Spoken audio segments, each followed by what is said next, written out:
কারণ একটা যদি ভুল হয়ে যায় ফর্মটা ফিল আপ করার সময়, তাহলে কিন্তু পুরো ফর্মটাই ক্যান্সেল হয়ে যাবে। আজকের এই ভিডিওর মধ্যে আমি তোমাদেরকে দেখাবো যে তোমরা ডিএলএড এর ফর্ম ফিল আপটা কিভাবে করবে। ডিএলএড ফর্ম ফিল আপ করার জন্য কেমন যোগ্যতা থাকা দরকার, কারা এই ফর্মটা ফিল আপ করতে পারবে, ফর্মটা ফিল আপ করার জন্য তোমাদের কি কি ডকুমেন্টস তোমাদের সাথে রাখতে হবে। তাই ঠান্ডা মাথায় প্রথমেই কিন্তু পুরো ভিডিওটা দেখে নিয়ে কিভাবে ফর্মটা ফিল আপ করছি সেটা জেনে নিয়ে অবশ্যই কিন্তু তারপর তোমরা ফর্মটা ফিল আপ করে দিও।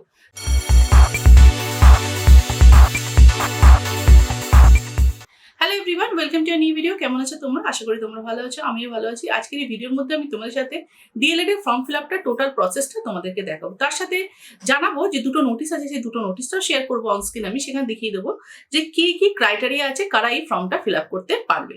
তাও তোমাদের জানিয়ে রাখি, যারা উচ্চ মাধ্যমিক পাস করে আছো 50% মার্কস নিয়ে, তারাই কিন্তু এই ফর্মটা ফিল আপ করবে। ওকে, এবার বলা হচ্ছে যারা এই বছর উচ্চ মাধ্যমিক পাস করেছো তারা কি ফর্মটা ফিল আপ করবে? হ্যাঁ, অবশ্যই। যারা এই বছর উচ্চ মাধ্যমিক পাস করে গেছো, যাদের রেজাল্ট আউট হয়ে গেছে, তারা কিন্তু অবশ্যই এই ফর্মটা ফিল আপ করতে পারবে। এই ফর্মটা হচ্ছে কি, যে ডিএলএড এর ফর্ম। ওকে, ডিএলএড হচ্ছে আমাদের প্রশিক্ষণ নেওয়া হচ্ছে, সেটা প্রাইমারি সেকশনে জন্য, অর্থাৎ 1 to 4 পড়ানোর জন্য প্রশিক্ষণ দেওয়ার জন্য কিন্তু এই ডিএলএড এর কোর্সটা আমাদের করতে হয়। এই ডিএলএড এর কোর্সটা করে থাকলে আমরা বিভিন্ন রকম টেট পরীক্ষায়, মানে ওয়েস্ট বেঙ্গলে যে টেট পরীক্ষাটা হয়, টিচার এলিজিবিলিটি টেস্ট, সেই পরীক্ষায় কিন্তু তোমরা বসতে পারবে, যেটা কি প্রত্যেক বছর হচ্ছে ডিসেম্বর মাসে। ওকে, যারা চিন্তা ভাবনা করে রেখেছো যে আমরা প্রাইমারি সেকশনের টিচার হবো, তারা কিন্তু অবশ্যই এই ডিএলএড এর ফর্মটা ফিল আপ করবে। এই ডিএলএড এর ফর্মটা শুধুমাত্র উচ্চ মাধ্যমিক পাস না, গ্র্যাজুয়েশন যারা করে রেখেছো তারাও কিন্তু এই ডিএলএড এর ফর্মটা ফিল আপ করতে পারবে। এই ডিএলএড এর ফর্মটা ফিল আপ করার জন্য শুধুমাত্র উচ্চ মাধ্যমিক 50% মার্কস। এবার তারপর যে মাস্টার্স করে রেখেছো, পিএইচডি করে রেখেছো, তারাও কিন্তু এই ফর্মটা ফিল আপ করতে পারবে। এই ফর্মটা ফিল আপ করার পর শুধুমাত্র তোমরা গভর্নমেন্ট স্কুল না, বিভিন্ন রকম প্রাইভেট স্কুলের প্রাইমারি সেকশনেও কিন্তু তোমরা ট্রাই করতে পারবে। এখন রকম স্কুলের একটাই ক্রাইটেরিয়া থাকে যে তোমাদের যাতে ডিএলএড থাকতে হবে, তার সাথে একাডেমিক কোয়ালিফিকেশন তো আছে, উচ্চ মাধ্যমিক, গ্র্যাজুয়েশন, এমএ, এমএসসি, কিন্তু তার সাথে যদি তুমি প্রাইমারি সেকশনের জন্য ট্রাই করো, তাহলে কিন্তু তোমাদের অবশ্যই তোমাদের ডিএলএডটা থাকতে হবে। তাই যারা চিন্তা ভাবনা করেছো যে আমরা বড় হয়ে প্রাইমারি স্কুলের টিচার হবো, তারা কিন্তু অবশ্যই এই সুযোগটা নিতে পারো। আর বিশেষ করে যারা উচ্চ মাধ্যমিক সবে পাস করেছো, তারা কিন্তু অবশ্যই এই ডিএলএড এর ফর্মটা ফিল আপ করে দাও। ডিএলএড এর ফর্মটা ফিল আপ করে দেওয়ার পর কি হবে, যখন তুমি ডিএলএড এর প্রশিক্ষণটা কমপ্লিট করে নেবে, তারপরেই কিন্তু তোমরা এই টেটের জন্য আবেদন করতে পারবে। ইনফ্যাক্ট ডিএলএড এর ফার্স্ট ইয়ার করার পর, রেজিস্ট্রেশন করার পরও কিন্তু তুমি টেট পরীক্ষার জন্য আবেদন করতে পারবে। এবং তারপর কিন্তু যখন তোমার এই প্রশিক্ষণটা কমপ্লিট হয়ে যাবে, তারপর তুমি তোমার গ্র্যাজুয়েশন কোর্সটা বা তুমি আদার্স যদি কোনো রকম ট্রেনিং বা আদার কোনো রকম ডিপ্লোমা চিন্তা করেছো, ডিগ্রি চিন্তা করেছো, সেগুলো করতে পারবে। জানি রাখি, তোমরা আমাকে অনেক প্রশ্ন করবে এই ভিডিও রেসপেক্টে যে ম্যাম আমরা ডুয়েল কোর্স একসাথে করতে পারবো কিনা, আমরা ডিএলএড এর সাথে আদার্স কোনো গ্র্যাজুয়েশনে কোনো কোর্স করতে পারবো কিনা। সেটা নিয়ে আমি তোমাদের এর পরবর্তী ভিডিওতে বিস্তারিত আলোচনা করবো, কারণ এরকম প্রশ্ন আমার কাছে অনেকগুলো উঠে এসেছে। কোর্স করবো, তাহলে চলো এরপর আর বেশি দেরি না করে আমি তোমাদের সাথে কিভাবে ফর্মটা ফিল আপ করবে, কারণ একটা ভুল কিন্তু পুরো ফর্মটা ক্যান্সেল হয়ে যেতে পারে। এই ফর্মটা ফিল আপ করার জন্য কিন্তু ফার্স্টেই জানিয়ে রাখি, নিজেদের একটা অথেন্টিক মেল আইডি রাখতে হবে। মেল আইডি, ফোন নাম্বার, এমন ফোন নাম্বার রাখতে হবে যাতে ফোন নাম্বারটা তোমার পরবর্তী ক্ষেত্রে চেঞ্জ না হয়। কারণ এখন তোমরা সবাই ভালো করেই জানো যে এখন আমাদের সবকিছুই কিন্তু অনলাইন হয়, অনলাইন থ্রু হয়, মানে আমাদের মেসেজ চলে আসে, কেন্দ্র সরকার হোক বা ওয়েস্ট বেঙ্গল গভর্নমেন্টের হোক, ফর্ম ফিল আপ করলে আমাদের কাছে ফোনে মেসেজ চলে আসে। ঠিক ওই রকমই বলছি, নিজের একটা অথেন্টিক নাম্বার রাখতে হবে, মেল আইডি রাখতে হবে, যেটাতে যে নাম্বারে তোমার ওটিপি পাসওয়ার্ড আসবে। তো এইগুলো ছোট ছোট জিনিসগুলো তোমাদের মাথায় রাখতে হবে, যে ফোন নাম্বারটা তুমি একদম চেঞ্জ করবে না, সেরকম একটা ফোন নাম্বার রাখতে হবে। তাহলে চলো এবার আমরা ফর্মটা ফিল আপ করে দেখে নেবো যে আমাদের কেমন ক্রাইটেরিয়া থাকতে হবে, কেমন আমাদের এইচএস এ মার্কস থাকতে হবে, কেমন বেস্ট অফ 5 থাকতে হবে, বেস্ট অফ 5 এর মার্কস কেমন প্রয়োজন হয়। এইগুলো দেখে নিয়ে কিন্তু আমরা ফর্মটা ফিল আপটা দেখে নেবো। এই ভিডিওটা একটু বড় হবে, বিকজ এই ভিডিওর মধ্যে আমি কিন্তু সব পুরো ফর্ম ফিল আপটাই দেখিয়ে দেবো, মানে একটা ভিডিওর মধ্যে পুরো ডিএলএড এর পুরো বিষয়টাই কিন্তু তোমাদের কাছে তুলে ধরছি। তোমরা যে কোনো সাইট থেকে এটা ওপেন করে নিতে পারো। যখন এটা পেজটা ওপেন হয়ে যাচ্ছে, ইম্পর্টেন্ট লিঙ্কসে তোমাদের চলে আসতে হবে।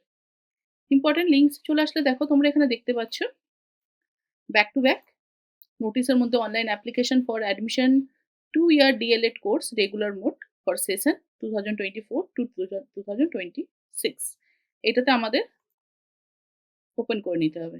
দেখো ওপেন করে নেওয়ার পর তোমাদের কাছে একটা এরকম পেজ চলে আসবে। ঠিক আছে, আমি তোমাদের এর আগেও জানালাম, এখনো জানাচ্ছি যে এই ফর্মটা কিন্তু খুব ঠান্ডা মাথায় তোমাদের ফিল আপ করতে হবে।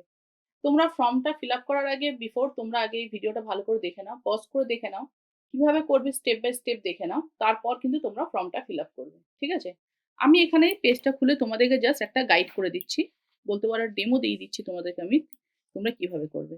যেমনি এখানে বলা হয়েছে যে অ্যাপ্লিকেন্টস নেম, তোমার নামটা এখানে দেবে, ফাদার নেম দেবে, মাদার নেম দেবে, গার্জেন নেম দেবে। এখানে জেন্ডার সিলেক্ট করতে হবে। দেখো জেন্ডার ছেলে, মেয়ে, আদার্স যেরকমই আছে সেই জেন্ডার এখানে তোমাদের সিলেক্ট করতে হবে। এবার তারপর তোমাদের ডেট অফ বার্থ দিতে হবে। ডেট অফ বার্থটা আমরা কিভাবে দেবো? এখানে অনেকেরই কনফিউশন থাকে। ডেট, মান্থ অ্যান্ড ইয়ার। ওকে? এখানে সিলেক্ট ক্যাটেগরি। ক্যাটেগরি সিলেক্ট করতে হবে। যে জেনারেল কাস্ট না এসসি, এসটি, ওবিসি, এবি যাই হোক এখানে যেই জেন্ডারটা আছে সেই জেন্ডারটা এখানে সিলেক্ট করে নিতে হবে। এখানে তোমাদের অথেন্টিক মেল আইডিটা কিন্তু তোমাদের এখানে দিতে হবে। মানে এখন তোমরা বুঝতেই পারছো আমাদের সবকিছু মেলেই হয়। ঠিক আছে? Mail ID and phone number এই দুটো কিন্তু তোমাদের ঠিকঠাক করে দিতে হবে। এখানে দিয়ে দেওয়া হয়েছে দেখো মোবাইল নাম্বার দাও, হোয়াটসঅ্যাপ নাম্বার দাও। আধার নাম্বারটা ঠিকঠাক করে দিয়ে কিন্তু আরেকবার চেক করে নেবে। সিলেক্ট রিলিজিয়ন তোমরা দিতে পারো। হিন্দু, ইসলাম, খ্রিস্টানিটিস তো যেটা যার আছে সেটা কিন্তু সেইভাবে তোমরা দিয়ে দেবে। ওকে? Select applicant type. তোমরা কি কোনো এক্স সার্ভিসম্যান না ইন সার্ভিস? অনেকেই আছে যে হয়তো অন্য কোনো জায়গায় চাকরি করছে, চাকরি করতে, করতে ডিএলএডটা করতে চাইছে। কোনো সরকারি চাকরি, হয়তো সরকারি চাকরি পেয়ে গেছে। তাহলে সে ইন সার্ভিসের আন্ডারে পড়লো, ইন সার্ভিস দেবে। অনেকে আছে হয়তো কোনো জায়গায় চাকরি করতো, সে অফ করে দিচ্ছে। সে তাহলে এক্স সার্ভিস অবশ্যই কিন্তু এখানে যেটা দেবে সেটা কিন্তু গভর্নমেন্ট এমপ্লয়ি হলে তাহলে কিন্তু এখানে দিতে পারবে। আন্ডারস্ট্যান্ড? নেক্সট আমি তো তোমাদের যোগ্যতা সবকিছু তোমাদের আগে জানিয়ে দিয়েছি। হুম? তো এখানে কিন্তু তোমরা যে এপ্লাই করবে সেখানে select permanent address, district name, pin code, postal address কিন্তু এখানে তোমাদের ফিল আপ করে দিতে হবে। ওকে? নেক্সট তোমরা যেটা আসবে সেটা দেখো একাডেমিক ইনফরমেশন, এইচএস। তো তোমরা যারা গ্র্যাজুয়েশন করে আছো তারাও এখানে করতে পারো, এমএ করে আছো তারাও এখানে করতে পারো। তো অল ক্যান্ডিডেট আর অ্যাপ্লাই। ওকে? তোমরা কিন্তু ওখানে করতে পারবে। হ্যাঁ? এইটা হচ্ছে 24-26 এর পোস্ট। তো 24-26 এর মধ্যে যারা করতে চাইছো, ধরে নাও এই বছর যারা উচ্চ মাধ্যমিক পরীক্ষা দিচ্ছ তাদের তো রেজাল্ট আউট হয়ে গেছে। তো তাদের যদি এইচএস এ 50% যদি মার্কস থাকে তারা কিন্তু অবশ্যই এখানে ট্রাই করতে পারবে। তো এই বছর যারা পাস করেছো তারাও ট্রাই করতে পারছো। তো এখানে ইনস্টিটিউট নেম তোমার দিতে হবে। কোন স্কুল থেকে তুমি পাস করেছো? ইনস্টিটিউট থেকে। Select first language. তোমাদের ফার্স্ট ল্যাঙ্গুয়েজ কি ছিল? এখানে কিন্তু সিলেক্ট করতে হবে। ঠিক আছে? কারোর বেঙ্গলি ছিল ফার্স্ট ল্যাঙ্গুয়েজ, কারোর ইংলিশ ছিল। ঠিক আছে? এখানে select first language full marks. তুমি যে ফার্স্ট ল্যাঙ্গুয়েজ তোমার যদি বেঙ্গলি থাকে তার ফুল মার্কস কত ছিল? সেকেন্ড ল্যাঙ্গুয়েজ কি ছিল? ইংলিশ ছিল। তার ফুল মার্কস কত ছিল? ওকে? এখানে কিন্তু তোমাদের আমি নোটিসে আগেই যেটা জানালাম, তোমরা কিন্তু অবশ্যই 100 নাম্বারের তোমাদের পরীক্ষা দিয়ে রাখতে হবে পার সাবজেক্ট। ওকে? আচ্ছা, এখানে বলা হয়েছে যে বোর্ডের নাম দিতে হবে। 10+2 ইকুইভ্যালেন্ট এক্সামিনেশন যদি ভাবো কারোর থাকে সেটা এখানে দিতে পারো যে statement of marks in the HS or equivalent examination passed by the applicants. অনেকেই আছে হয়তো মাধ্যমিকের পর কোনো স্পেশাল কোর্স করে থাকে। হ্যাঁ, আইটির কিছু কোর্স করে থাকে সেটাও কিন্তু ইকুইভ্যালেন্ট হয় এইচএস এর মার্কস। তো যদি কেউ সেটা করে থাকো তো সেইটার মার্কসটা তোমরা এখানে দিয়ে দেবে। ওকে? এখানে ফুল মার্কস দিতে হবে। and total marks obtained in best of 5 excluding AVS. Okay? AVS কিন্তু এক্সক্লুডিং। নেক্সট হচ্ছে সিলেক্ট ফুল মার্কস এখানে দিতে হবে। ফুল মার্কস তোমাদের কততে পরীক্ষা হয়েছিল? তোমাদের এখানে যেহেতু বেস্ট অফ 5 বলা হচ্ছে তো অবশ্যই বেস্ট অফ 5 আমাদের এখানে মার্কস কিন্তু বসিয়ে দিতে হবে। Full marks in best of 5। Best of 5 তার মানে 500। ল্যাঙ্গুয়েজ 1, ল্যাঙ্গুয়েজ 2, তারপর তুমি ফার্স্ট ল্যাঙ্গুয়েজে কত পেয়েছো, সেকেন্ড ল্যাঙ্গুয়েজে কত পেয়েছো বা সেকেন্ড ল্যাঙ্গুয়েজ বা তোমার বেস্ট অফ যেটা বেশি আছে সেটা দিতে পারো। এবার সাবজেক্ট 1, সাবজেক্ট 2, সাবজেক্ট 3, সাবজেক্ট 4 দিলে কিন্তু টোটাল মার্কসটা এখানে তোমাদের নিজস্ব নিয়ে নেবে। যে 1, 2, 3, 4, 5 এই 5 বেস্ট সাবজেক্টের যে টোটাল মার্কসটা থাকবে সেটাই কিন্তু তোমার এখানে চলে আসবে টোটাল মার্কস অবটেন এবং তুমি তোমার পার্সেন্টেজ কত সেটা চলে আসবে। বলে রাখি যতই তোমরা অপশনাল সাবজেক্ট দিয়েছো না কেন সেটাও কিন্তু তোমার বেস্ট অফ 5 এ চলে আসতে পারে যদি তুমি ওই অপশনাল সাবজেক্টে বেশি নাম্বারটা পেয়েছো। এই বিষয়ে যদি আরো কোনো কনফিউশন থাকে আমাকে কিন্তু অবশ্যই কমেন্ট করো। আমি তার অ্যান্সারটা তোমাদের ওখানে ভালো করে আরো পরিষ্কার বুঝিয়ে দেবো। ওকে? নেক্সট যেটা চলে আসবে সেটা হচ্ছে হায়ার কোয়ালিফিকেশন। অনেকেই আছে হয়তো কেউ গ্র্যাজুয়েশন করে আছো। হ্যাঁ? তো সে এখন এপ্লাই করছো। কেউ মাস্টার্স করে আছো বা তার থেকেও বেশি কেউ হায়ার কোয়ালিফিকেশন করে আছো। তো তোমার এখানে যে এইচএস এরই কিন্তু মার্কসটা এখানে ফর্মটা ফিল আপ করতে হবে। এইচএস এর রেসপেক্টেই কিন্তু ডিএলএড টা হয়। ওকে? তো এখানে হায়ার কোয়ালিফাইড যদি কেউ থাকো তো অবশ্যই কিন্তু এখানে সে ফর্মটা ফিল আপ করবে। এরপর সবথেকে বেশি ইম্পোর্টেন্ট যেটা যে আমরা কোন স্কুল বা কোন কলেজ আমরা এখানে সিলেক্ট করব। আমাদের ফার্স্ট ডিস্ট্রিক্ট আমাদেরকে সিলেক্ট করে নিতে হবে যে আমরা কোন ডিস্ট্রিক্টে আমরা ইনস্টিটিউটটা আমরা সিলেক্ট করব। ওকে? এখানে ডিস্ট্রিক্ট সিলেক্ট করে নিতে হবে। আমি যেমনি কলকাতা সিলেক্ট করে নিচ্ছি। এবার কলকাতার আন্ডারে এখানে বলা হয়েছে যে college type, select college type. এখানে কলেজ কিরকম আমি সিলেক্ট করতে চাই, গভর্নমেন্ট কি প্রাইভেট অথবা সেলফ ফিনান্স। আমি যদি গভর্নমেন্ট কলেজে সিলেক্ট করে রাখি তাহলে এখানে গভর্নমেন্ট কলেজের নাম কিন্তু এখানে চলে আসবে, এখানে গভর্নমেন্ট কলেজের নেম চলে আসবে। সিলেক্ট ইনস্টিটিউট, এখানে ইনস্টিটিউট এখানে ক্লিক করলে কিন্তু তোমাদের এখানে ইনস্টিটিউট নেমগুলো কিন্তু তোমাদের এখানে শো করবে। ওকে, এবার তার সাথে মিডিয়ামটাও কিন্তু এখানে চলে আসবে।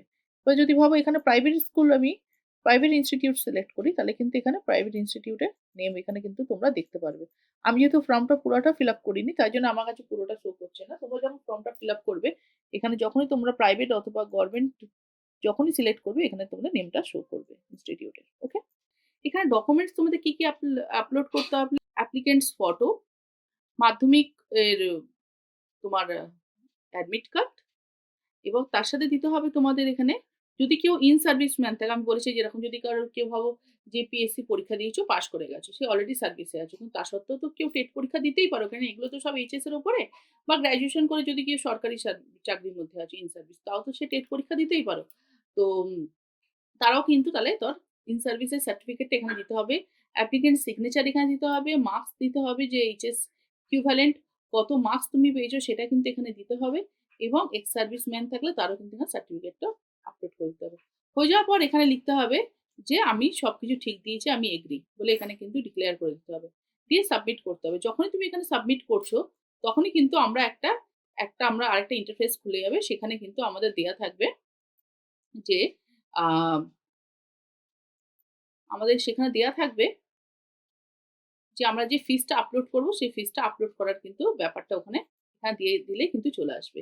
যে ফিসটা আমরা আপলোড করবো সেই ফিসটা কিন্তু আপলোড করার ব্যাপারটা চলে আসবে। আমি যেহেতু পুরো ফর্মটা ফিল আপ করছি না সেই জন্য কিন্তু আমার কাছে ইন্টারফেসটা করে নিই। তোমরা কিন্তু অবশ্যই ফর্মটা যখন ফিল আপ করবে তখন তোমাদের দেখাবে নেক্সট পেজে যে কিভাবে তোমরা ফিসটা আপলোড করবে।